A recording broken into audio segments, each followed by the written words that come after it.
What party have you historically voted for in your life? Republican. Who did you vote for? Trump. So, now going back to that, because I had a feeling that was going to be the answer. Why do you think you can vote away my basic human rights and expect a relationship with me? I'm just going to spoil it. She never says what rights are being taken away. None of these people having crash outs over politics know even the smallest of specific details on the things that they're mad about, or even know what things like rights are. But this person who still wears a mask in 2025 is a 24-year-old girl who calls herself Raven, and she's talking to her 82-year-old grandpa, Frank. After 1 year of not speaking to him, Raven has decided to interview him and discuss their values. So I'm trying not to interject, but can we maybe just simplify it to that the way you vote is because you just don't agree with the Democratic Party, so you're voting against the Democratic Party? Can we simplify it to that? Right. That probably describes at least half of the people who are voting. Can you see, after all of these questions and having this talk with me, if I continue to have a relationship with you without absolutely any change in your behavior, how I would be enabling fascism? That's a pretty strong claim. Now, is she going to go into any specific detail on how all these people are fascist? No, not really. Anyway, for the past, decade almost, there's been a particularly strong push from leftists to destroy their families over political differences. Personally, I feel like every family has at least one person like Raven, which is really not that much of an issue if they keep their problems to themselves. However, oftentimes it's not just about one person causing a scene. It's that person causing a scene and then trying to narcissistically pit everyone against each other by forcing them to pick sides. Most families are made up of people with varying political views, so it gets a little concerning watching video after video of leftists ripping their families apart over disagreements on politics. So last night, I told my mom and dad that because they voted for someone who wants me dead, that they no longer have the privilege of having their daughter and their granddaughters in their life. And I told them, never contact me again. I'm never calling you. I want nothing to do with you. I mean, there are just so many videos like this out there. I went no contact with my parents 2 weeks before the election because I found out that they voted for Trump for a third time. They do everything but say, I'm so sorry that I voted to take away your rights as a woman, as a queer person, and as a federal employee. I don't care, guys. I just want you to say that you're Nazis now. So I think the more nefarious part of this is the part where these people are taking multiple innocent bystanders with them, like kids, or they're emotionally blackmailing people to pick a side, all while repeating the same few words or phrases like Nazi or you're taking my rights away. I say this because when you have tons of people who in lockstep are saying these same exact things, it's not because they all independently thought of this stuff themselves. It's because they're being told to say it. Here's The Guardian telling you to punish your family for voting for Trump in 2016. Here's them saying it again this year, but half walking it back, not because they had a change of heart, but because ostracizing Trump voters wasn't an effective strategy. Here's BuzzFeed sharing a bunch of stories and giving social proof to people who disown family and friends over Trump.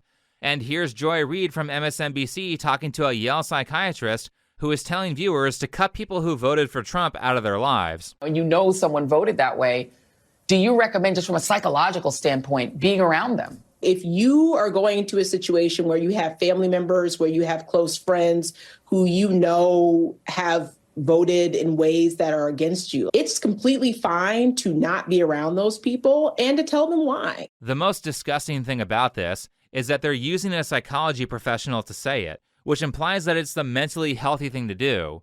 And that brings us back to Raven. Hi, I'm Raven. I'm a disabled queer communist. She's also polyamorous and unemployed, so there's all of her tags. And of course, the purple hair and the septum piercing never fails to identify someone who is about to have an insane take.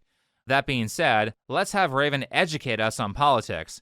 But first, just for context, this interview was an hour long, but she only uploaded 9 minutes of it. So understand that even though this next moment occurs at almost the start of her video, Raven and her grandpa have been talking for a while. Now that I've asked my questions and I've allowed you to speak, it's my turn to speak and read my summary, and I ask you to not interrupt.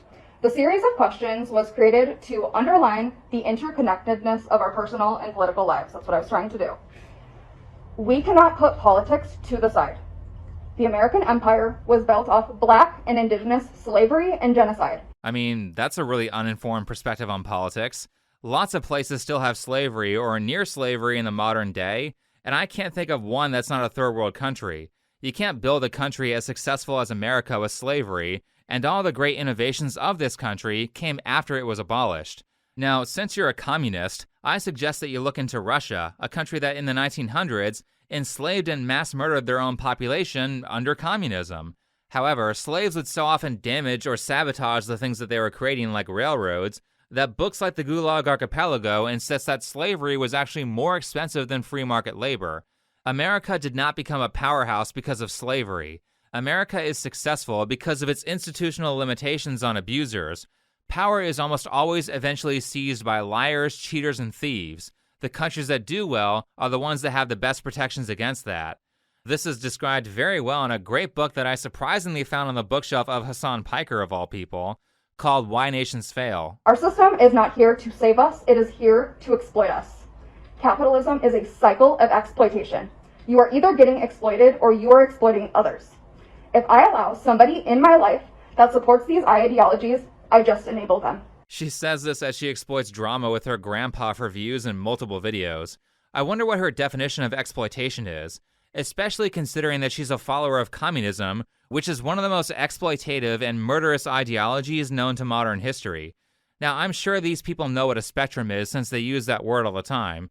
Politics is a spectrum of relative behavior. There's never going to be a perfect political system where everyone is perfectly happy and everything is okay. Political progress is about making things one step better than it was before, and you have to be realistic about who politicians actually are and how the game of politics is played. I tend to agree with a book called The Dictator's Handbook, where they say that generally the goal of politicians is to stay in power as long as possible while enriching themselves and their friends who got them into power as much as possible. In the book, this is understood as merely a fact of nature, and designing a system without that in mind will doom that system to fail. This is why the Founding Fathers of America created things like the Bill of Rights, which sets limitations on government power for the purpose of making tyranny more difficult. I spent years educating you. If you truly unconditionally loved me, your politics would reflect that. You wouldn't have spent the majority of your life voting my rights away. That is not unconditional love. I will always be the child in this situation, and you will always be the adult, with many years on me. Allowing a relationship with you would allow you to believe that there are no consequences for the way that you vote. Again, this is not a debate. These are my boundaries. Education? You aren't educating anyone in this video. You're talking at someone. Real education takes real care, patience, and kindness. Belittlement, shame, and guilt does not equal education. I'm assuming that Raven means these words to only apply to people who agree with her, because when people don't agree with her, she shames them for not voting correctly, talks to them like they're a child, and threatens abandonment for not having the exact same opinion that she has. And it's not like Grandpa Frank is dismissive of her. Clearly he listens and can accurately say what her values are when she asks. Do you know what I would label myself politically? Well, I would tend to think that you're neither, because neither one is doing the right thing. I wish she uploaded the full hour. I would have loved to hear how her grandpa responded to her questions. Instead, we got Raven going on a tirade the whole time. I mean, multiple times she says this is an interview, but anyone watching can clearly see that this is a tribunal where Raven is here to judge and chastise Grandpa for voting the wrong way. My politics and my political life are completely intertwined. You can't vote away my basic human rights and expect a relationship with me. You just can't, Grandpa. I shouldn't have to sit here and list off all of the awful things Trump has done since he's got in office. I shouldn't have to. It's my basic human rights that should horrify you at its core. We are drowning as a society. Fucking drowning.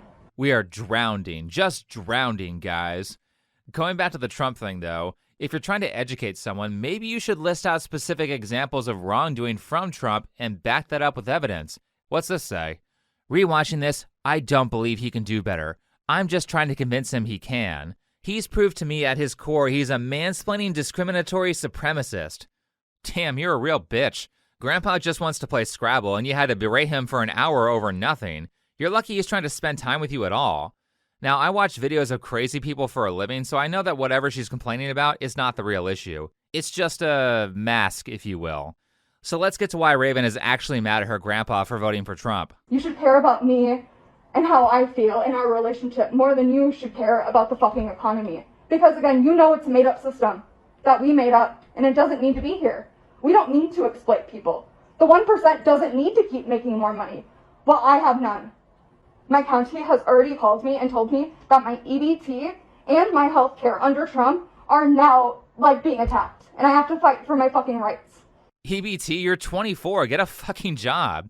Go bag some fries. I mean, if you want to talk about exploitation, holy shit, nothing is more exploitative than forcing other people to pay your expenses so you can spend your whole day scrolling on TikTok. Oh wait, it appears she does have an excuse for why she can't work. Under Biden and in state governed by walls, you saw the system deem me disposable. I wasn't allowed any cash assistance. I wasn't allowed disability. They didn't care about any of my mental or physical 15-plus diagnosed disabilities. After that, I was forced to rely on mutual aid, which is an anti-capitalist ideology. Mutual aid you gave me. Mutual aid I survived off of. Well, that's really ungrateful of you to treat your grandfather like this after he helped you financially or gave you mutual aid when you needed it. But okay, she's disabled. She has 15-plus diagnosed physical and mental disabilities. Name them. Name one diagnosis you've received. Does she ever do that? No. I've watched tons of her videos. I've heard her repeat this line on disabilities multiple times, and she has not mentioned a single diagnosis. However, during one of the times that she claimed that she was too disabled to work, she said something about motor issues and a wheelchair, as if no one in a wheelchair has ever had a job before. So to be honest, I don't at all think that she's too disabled to work. Here's why. Now, it's hard to see because of all the text on screen, but you can see her using a screwdriver here, so clearly her hands work. Next, I have a video of her being strong enough to help move a washer.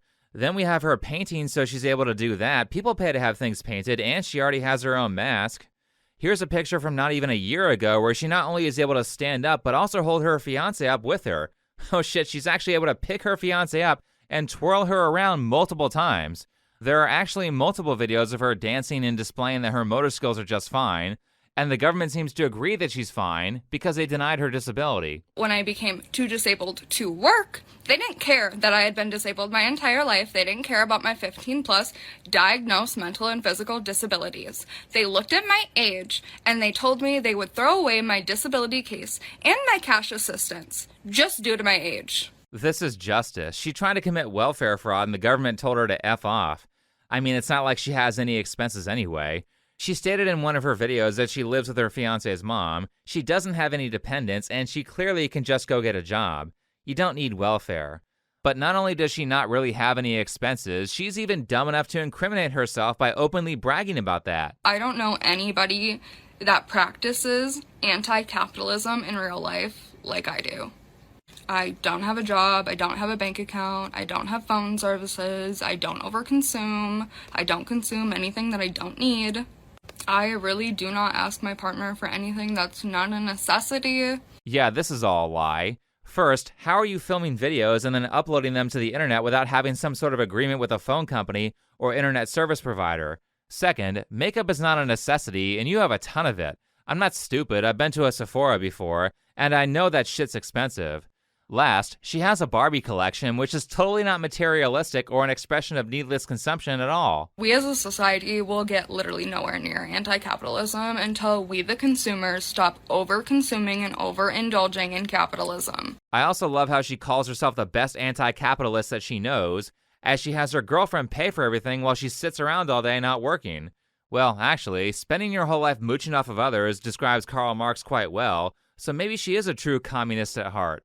But when people point this stuff out about how she's just lazy and definitely not too disabled to work, she tries to curse them through the internet. And because the majority have not worked through their internalized ableism, I do have to note that you are always one accident or disease away from joining the disabled community, becoming too disabled to work under capitalism. I mean, this is so stupid. In this same video, she gives a sob story about how a functional window kind of looks ugly because the contractor didn't redo the borders after the new window was put in. And after going on a tirade about how she is so moral, she essentially e-begs people to fix the window for her. Or again, you can message me for my partner's Cash App. We have that window upstairs that needs to be fixed. Pay for it yourself. Or, considering that you must have an insane amount of free time, how about you go onto YouTube to learn how to fix the trim? It can't be that hard to nail a few boards to a wall. Ask Grandpa Frank if you can borrow some tools. Though I'm not kidding, this girl is in her mid-20s and she has the mentality and the maturity of a 3-year-old. Everything we could ever need in the entire world is free from the fucking ground. While the 1% is putting prices on shit that is free from the fucking ground. I don't get it. I don't understand your support of the system. I don't understand how you cannot see that your support of the system affects our relationship. Right. Morality is when people work on farms for no pay, while I do nothing and get the fruits of their labor for free. This is slavery, you moron. You literally describe slavery as a moral good if it benefits you. Miss White Savior out here trying to save the world from capitalism with her Uncle Ruckus-ass takes on how labor should be organized. The only way to motivate large groups of people to work outside of basic necessity for no pay is to abuse them. But the abuse thing is going to make this next part make sense, where Raven goes full mask off on how abusive she is to her family. Like, you understand. We've had talks. I know you get it. You have to change. I don't care how old you are. Like, I don't care. I seriously don't care. You could be 100 years old and I'd still sit down and have this conversation with you. And I'm having this conversation with you because I care. If I didn't give a fuck about you, I could have just blocked your number and never talked to you again, honestly. Just like I did Mom. Like, I am asking you to do better and show that you actually unconditionally love me like you say you do. Because the way you vote doesn't.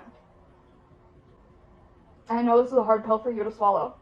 I am asking you to unwire years of propaganda that has been taught to you. And I know that's not easy. But if you loved me, you would. This is called emotional blackmail. She's using her grandfather's emotional connection to her and the fact that he's old and doesn't have much time to live to assert power and control over him. Just remember, if you don't become a communist like me, I'll block you like I blocked Mom. For context, she blocked her mom 5 years ago, but she is fully aware of the cruelty she's committing here, as she said it in a different video. Voting away my basic human rights and expecting a relationship with me? That's actually crazy. And I actually don't care how heartless any of you think I am for thinking this. I cannot wait for all of my abusers to pass away. The interview was an entire hour long. One of the questions I asked him was, had he thought for maybe 1 second that I'd already considered that he would pass away during my time of no contact? Which I did. Which a lot of you guys in the comments aren't realizing. That's something I've already considered. And that's how awful he is. Like, Republicans are so unself-aware. Like, do you know how people feel when they're around you and when we talk to you? It's triggering. Yeah, that's pretty cruel. She continues her emotional blackmailing here. I think you're capable of doing better no matter how old you are. And I don't think it's fair that I'm alone because you all believe in these things, these hateful ideologies. I don't think it's fair. Right. You, the person who is voluntarily throwing people out of your life, is the one who's being abandoned right now. Unfortunately, Raven isn't the only person who lacks self-awareness of her personal choices. That chick from earlier said the same thing. I fucking hate this administration. They have destroyed everything in my life, including my relationship with my parents. You're really not able to take responsibility for your actions, are you? But one thing that was curious to me is that Raven said that these people in her family were abusers. Why did she say that? Well, I did some digging, and Raven claims that she had a very harsh childhood. Her mom was a drug addict and her dad wasn't in the picture. Though Raven sort of has this unreliable narrator quality, so I don't think we can believe everything she says, but I do believe that her dad wasn't around because she never has any stories about him, and I do believe her mom was majorly into drugs because Raven states that she has a little sister who is a child, and grandpa takes care of her, not her mom. That only really happens if the mom is an addict. And this part where you wish your mom believed in abortion here is kind of rough. But addiction seems to have been a major influence in Raven's life, as her grandma was also an alcoholic. Eventually, Raven got into drugs at 17, not just doing alcohol, but hard drugs as well. However, she claims that she was able to calm down a bit after moving in with an ex-girlfriend of hers. And wow, this right here is some real borderline personality behavior. She said that she broke up with her ex because she was an alcoholic, but Raven describes alcoholic behaviors in herself, saying that she drank daily after the breakup, which means she probably drank quite a lot during the relationship too. I'd scream and cry in our room, hoping she'd check on me. She could never hear my cries. She always had her headphones on.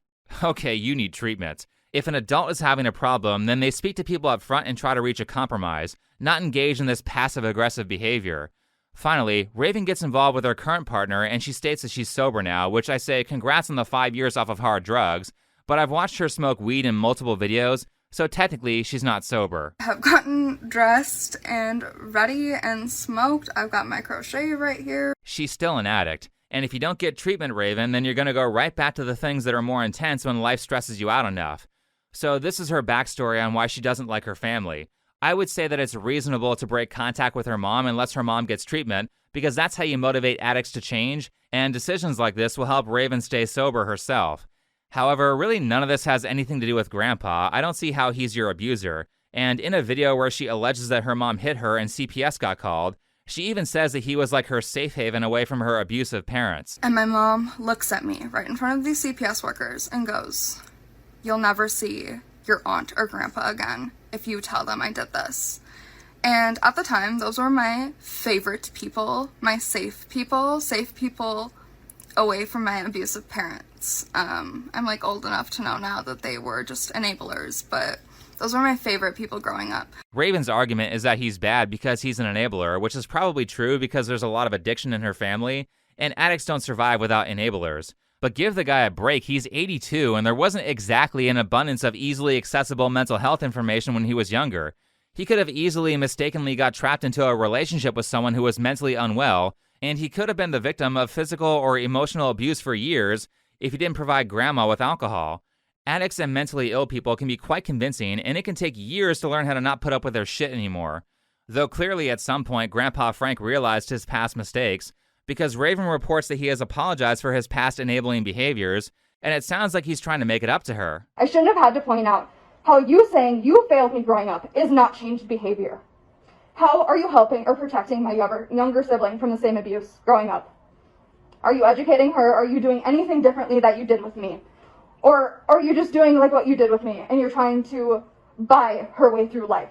Yeah, this is how I can tell that Raven is not in any sort of recovery for her addictions, because forgiveness is a big part of addiction treatment. Like the minute that she has a life crisis that's large enough, she's going to go right back to the hard drugs. She's a ticking time bomb and is only going to make relapse more likely by cutting off ties with her family. But from the outside looking in, it seems like her mom was an unfit parent and her grandpa essentially rescued her from being put in the foster care system, but she's blaming him for what other people have done. Sure, there might have been some past actions that Grandpa could have taken to prevent Raven's mom from becoming a drug abuser, but we don't really have the story on that, and it looks like he's trying to make up for everything. Meanwhile, all Raven does is virtue signal in multiple videos about how good of a person she is. Of course, we have an empathy problem right now as a society. It's because we allow people to sit behind their phone and behind a screen and say whatever the fuck they want without consequences. And I don't think that's how the world should work. I think there should be consequences for the shit you say. I think you should get your shit rocked if you're a bad person. And I don't feel bad for saying that. Bless my little heart. I have a big heart and I have empathy. Do you? Let it be known that anyone who has to tell you about how empathetic they are is probably a sociopath or a bad person. I'm done being nice to Ethan. I gave it a chance. My sincerity and my empathy in that last video was real. I mean, the only person in this situation who displays any understanding of empathy is Grandpa Frank. If I continue to have a relationship with you without absolutely any change in your behavior, how I would be enabling fascism? Let me turn that around to you. I've been honest to what I believe. Mm-hmm. How do you feel if I said, well, if you can't change the way you believe to match my needs, how can I respect you? Should we both look at ourselves and change what we can? So this concludes Raven's interview or tribunal with Grandpa, but it doesn't conclude the story. This TikTok was filmed shortly after the event, and I imagine after her video went viral. Here she is talking about the week following the interview. I've been trying to go no contact with my fascist grandpa for years over his political views. I have told him he cannot vote away my rights and expect a relationship with me. But yeah, just to underline and make this so clear, he keeps blowing up my phone, showing up to my house unannounced, trying to have a relationship with me because the only relationships my grandfather has are the ones he has with the children he has brought into this world, his Republican children. He doesn't have any friends. The only people he has in his life is his Republican blood family. And he's having such a bad time with them that he's trying to have a relationship with me, an anti-capitalist. Weren't you just crying about being alone and you have the audacity to make fun of your grandpa for that? By the way, just for context, if you go back to some of the screenshots that I showed earlier, you can see that his wife just died 2 years ago, which is pretty recent if you're in your 80s.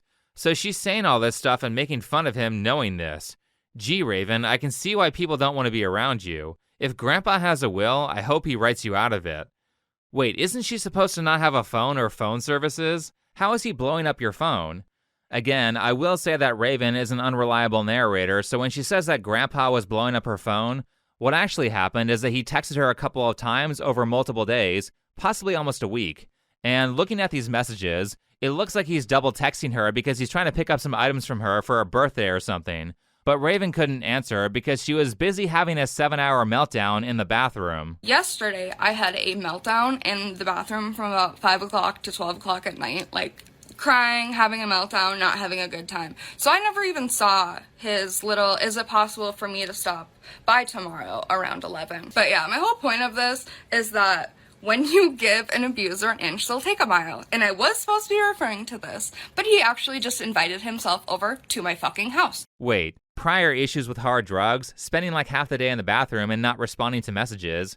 Are you using hard drugs again? Is this meltdown narrative just an excuse? Because 7 hours in the bathroom sounds like the behavior of someone who is high or passed out on drugs. Like there's something that we're not being told here.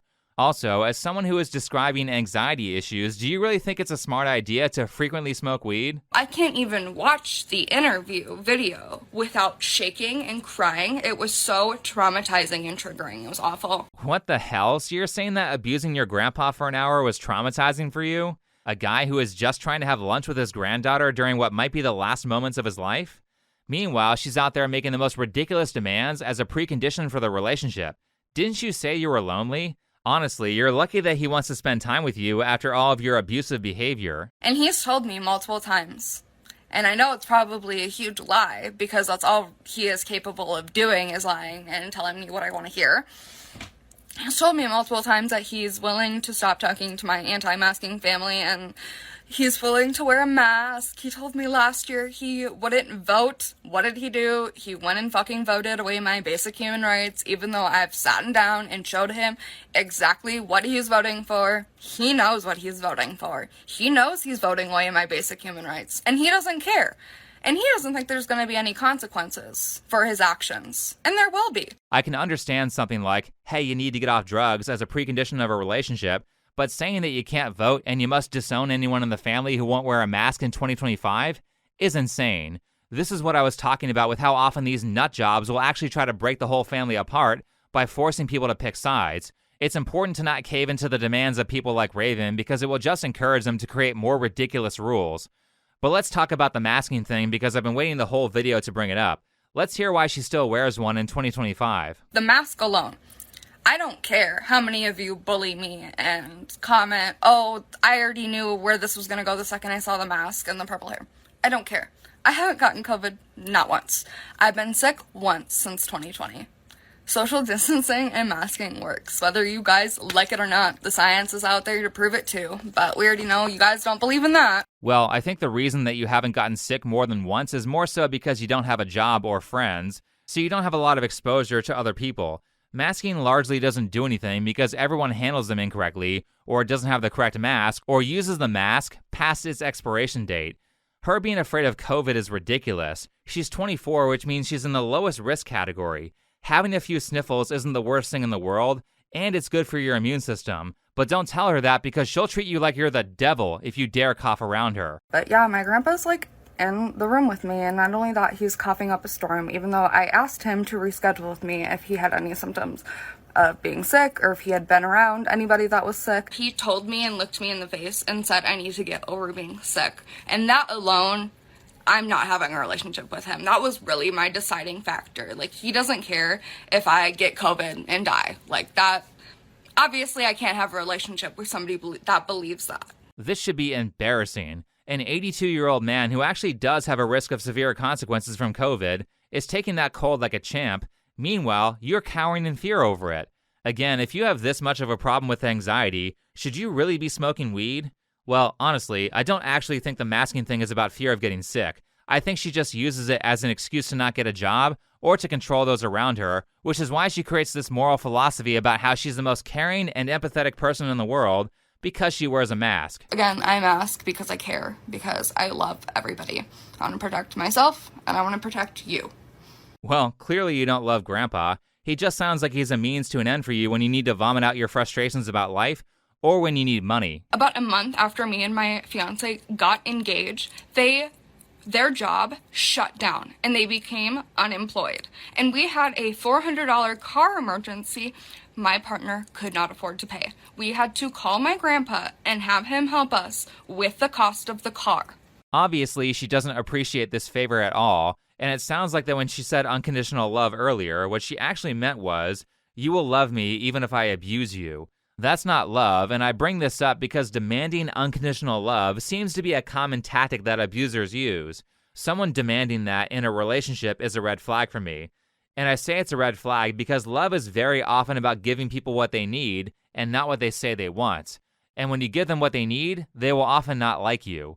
I think Grandpa Frank is just putting up with the outlandish behavior from Raven because he doesn't know how to handle it.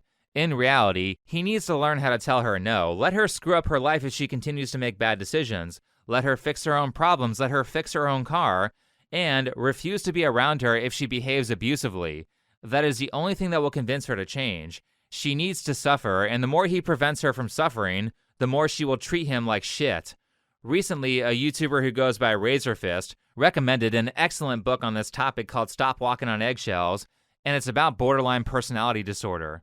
It's a short book, and I think it's relevant to the topic at hand because Raven presents a lot of borderline behavior. I'm not a therapist, but she needs to get a professional diagnosis for her behavior so she can learn to manage it instead of letting it ruin her life. As for everyone else, in order to live a happy life and carry out good relationships, it's important to learn how to identify disordered mental behavior so you can do what the book Stop Walking on Eggshells recommends, which is to run. And I'm not joking when I say run or leave. You are not qualified to treat or fix a person with borderline personality disorder, and getting emotionally entangled with someone like that will bring you a lot of personal and possibly dangerous hardship. The only exception would be if the person with BPD has already undergone years of treatment and can show you that they know how to manage their behaviors. However, you need to take care of your needs first, and their mental health treatment is not your responsibility. Making it your responsibility will only make them more sick. Now, certainly, not everybody around someone with a borderline personality can just leave like it's a bad first date. Some people, like Grandpa Frank, are far more entangled, and for that, Stop Walking on Eggshells has some great recommendations. But they will only work if you're willing to leave and if you're willing to let the person with BPD suffer the consequences of their bad decisions. Anyway, thanks for watching, follow me on Twitter, and I'll see you in the next video.